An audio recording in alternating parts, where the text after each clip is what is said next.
పవన్ గారు నమస్తే సార్, బాగున్నారా? First class sir. So N4U మీ జర్నీ గురించి చెప్పాలి అనుకుంటే, ఇవాళ అందరికీ తెలుసు N4U అంటే ఏంటి, ఒక ఫ్యాన్సీ పెద్ద బ్రాండ్ అనేది అందరికీ తెలుసు. ఏపీ తెలంగాణ స్టేట్స్లో గుర్తుపట్టని వాళ్ళంటూ లేరు.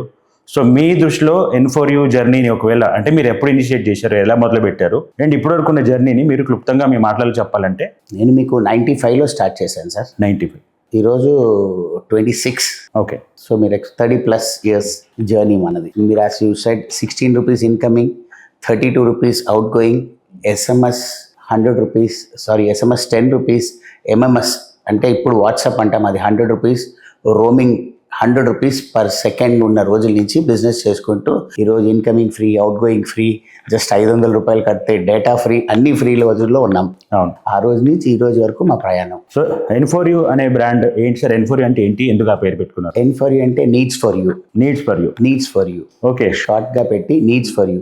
You name it, we get it. మా ట్యాగ్ లైన్, మీ అవసరం మేము ఇస్తాం. సో బేసిక్ స్టార్టింగ్ లోనే N4U అనే స్టార్ట్ చేశారు సార్? తర్వాత ముందు వేరే పేరు ఉండే సార్. ఓకే. ఆ పేరుని షార్ట్ గా కొంచెం చేసి, అంటే పీపుల్ కి కనెక్ట్ అవ్వాలంటే షార్ట్ గా ఉండాలి. ఏదన్నా ఒక బ్రాండ్ నేమ్ రికాల్ చేయాలంటే చాలా షార్ట్ గా ఉంటే గుర్తిస్తారు. మేము నీడ్స్ ఫర్ యూ అని పెట్టాం ఫస్ట్. దాన్ని షార్ట్ చేసి N4U అని పెడితే, ఓకే, ఒక షార్ట్ నేమ్ ఉంటే జనాలు గుర్తింపు చాలా ఫాస్ట్ గా ఉంటుంది. పెద్దదిగా ఉంటే కొంచెం కష్టపడతారు. దానికోసం ఈ బ్రాండ్ నేమ్ N4U. సరే, ఇప్పుడు మీరు బిజినెస్ స్టార్ట్ చేసిన టైంలో మొబైల్ మీరు అన్నట్టు మనం చూసుకుంటే ఇన్కమింగ్ మెసేజెస్కి, కాల్స్కి ఇంత రేట్స్ ఉన్నప్పుడు అది ఒక లగ్జరీ సెగ్మెంటే. Exact. It is never a need, it is a luxury, it is not necessity కదా. సో అప్పుడే మీరు ఈ నీడ్స్ ఫర్ యూ అనే ఆలోచన ఎందుకు వచ్చింది మీకు? అంటే it is never a need at that point of time. Sir, cellular start అయిన టైంలో ఫస్ట్ అందుకు పేజర్ ఉండే, మీకు గుర్తుండే? పేజర్స్ ఉండే. అవును. పేజర్ నుంచి పేజరే ఎందుకు అని అడిగేవారు చాలా మంది. జస్ట్ ఒక మెసేజ్ కోసం ఎందుకు అనేసి, ఆ మెసేజ్ని కోసం ఎందుకు అని డెవలప్ చేసి కాల్స్కి వచ్చింది. కాల్స్కి వచ్చినప్పుడు ఇది ఒక బిగ్ ఫ్యూచర్ ఉంటుందని చాలామంది చెప్పారు. అప్పుడు నేను కాలేజ్ ఫినిష్ చేసుకున్న కొత్త రోజుల్లో ఒక కసి ఉంటుందిగా, ఏదైనా సాధించాలి కొత్త దాంట్లో. I was into video business. Okay. అది అలాగా డామినేట్ అయ్యి కేబుల్ టీవీ, డిష్ టీవీ వచ్చిన తర్వాత వానిష్ అయిపోయింది. సో అప్పుడు I move on to this business. Okay. So ఈ బిజినెస్లో పొటెన్షియల్ ఉంటుంది, లైఫ్ టైం పొటెన్షియల్ ఉంటుంది అని చెప్పి I jumped into this business. అంటే వాట్ మేడ్ యూ ఫీల్? ఒక న్యూ టెక్నాలజీ కదండి ఇది, న్యూ రెవల్యూషన్. అప్పుడు క్యాసెట్లో ఉన్నామండి. Cassette change into CD, CD change into DVD, DVD change into Blu-ray, Blu-ray change into dish TV, dish TV now into OTT. So technology is ever growing, అది మనం ఆపలేము. So ఇందులో ఇది ఉంటుంది అని ఒక గట్ ఫీలింగ్. మీ గట్ ఫీలింగ్తో మీరు ముందుకెళ్ళారు అప్పుడు? అంటే అప్పుడు ఒక చిన్న డేటా బేస్ ఉండేది. వీడియో క్యాసెట్ బిజినెస్ చేస్తున్నప్పుడు ఒక బేస్ ఆఫ్ కస్టమర్స్ ఉండేది. ఆ కస్టమర్స్కి సిమ్ కార్డ్ అమ్మేవాడిని.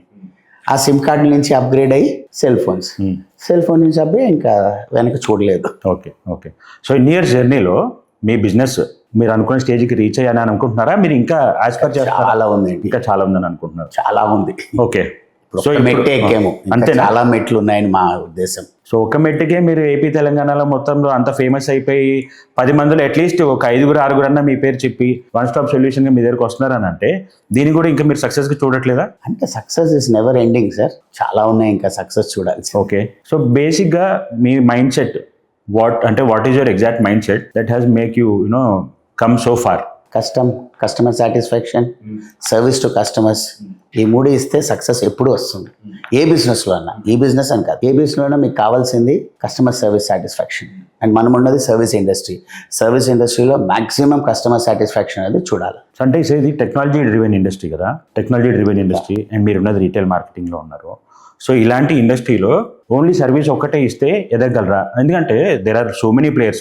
మీరు స్టార్ట్ చేసినప్పుడు లేకపోయి ఉండొచ్చు, కానీ ఇప్పుడు ఎలా అయిపోయిందంటే ఈ నీడ్ పెరిగిపోయి, మీరు అన్నట్టు నీడ్ అనేది ఇప్పుడు బేసిక్ నీడ్ అయిపోయింది. ఇది మీరు అప్పుడే గ్రహించారు. సో ఇప్పుడు నీడ్ పెరిగిపోయి ప్రతి గల్లీలో అట్లీస్ట్ ఒక మినిమం 5-6 షాప్లో అట్లీస్ట్ 2-3 అన్నా ఉంటున్నాయి కదా. సో సర్వీస్ ఎవరైనా ఇవ్వాలనే మోటోతో వస్తారు.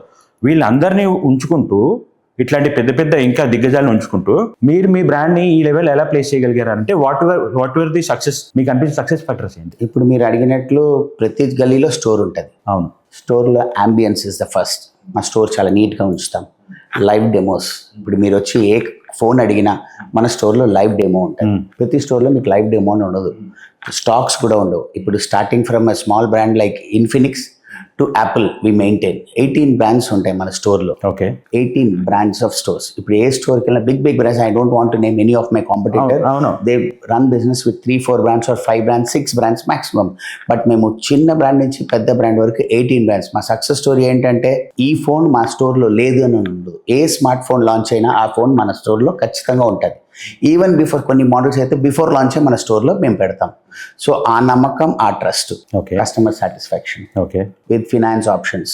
ఈఎంఐ టాపిక్ వద్దాము. మీరు మంచి ఎక్స్పర్ట్ అని విన్నాను నేను యాక్చువల్గా ఈఎంఐ ఆప్షన్స్లో. సో ఇవన్నీ ఆప్షన్స్ ఇవ్వడం వల్ల మా సక్సెస్. మీ మొబైల్ ఇండస్ట్రీలో sir major chunk of customers A category వాళ్ళని మీరు అనుకుంటున్నారా? అంటే బేసిక్ మోడల్స్కి వెళ్ళే వాళ్ళు మీరు డైలీ ఎక్కువ ఫేస్ చేస్తుంటారా, లేకపోతే మొబైల్ని ఒక మిడ్ రేంజ్లో బేసిక్ అవసరాల కోసం వాడుకుంటూ చిన్న బ్రాండ్ టచ్ ఉండాలనే వాళ్ళు ఎక్కువ ఉంటారా, లేకపోతే లగ్జరీ సెగ్మెంట్ని?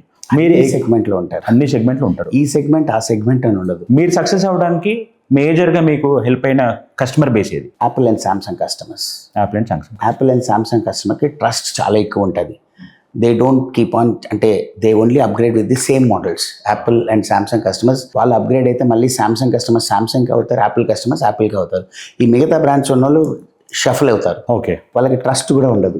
ఈ ఇద్దరు కస్టమర్కి టాప్ ఎండ్ ఉంటుంది కనుక they have trust on the store, okay trust on the person who deals with it. ఈ చిన్న చిన్న ఫోన్లకి ఈ రోజు ఇక్కడ, రేపు అక్కడ, రేపు అక్కడ అని మారిపోతూ ఉంటారు. సో ఆఫర్ బేస్డ్గా ఎక్కడెక్కడ వస్తూ ఉంటే ఇక్కడ తక్కువ ఉంటే అటు మారిపోతారు. But top end customers, luxury customers and all, they have that trust. మన స్టోర్, మన ఎన్ఫరీ, మన పవన్ గారు అని రిపీట్ అవుతారు.